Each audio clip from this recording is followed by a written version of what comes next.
Olá meninas meninos aqui do canal. Hoje eu vim aqui pra fazer a menor slime do mundo. Já está aqui comigo a cola que eu vou usar, que vai ser a Casou que eu testei naquele dia, só que era maior, que deu super certo. Mas também vai ter que usar a lubrificante, fica mais certo, tá bom? E agora vamos despejar a cola aqui. Já despejei a cola. Agora eu vou despejar uma gota de água lubrificada, já que é pequeno, tem que se pôr.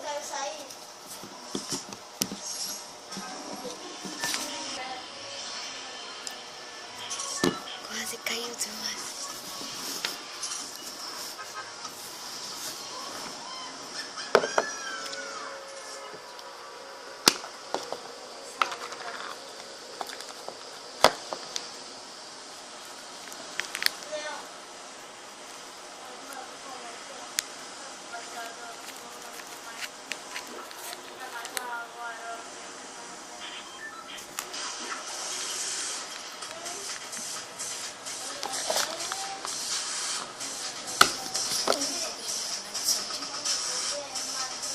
Agora eu vou misturar.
Pessoal, esse foi o vídeo, espero que vocês tenham gostado mais do slime.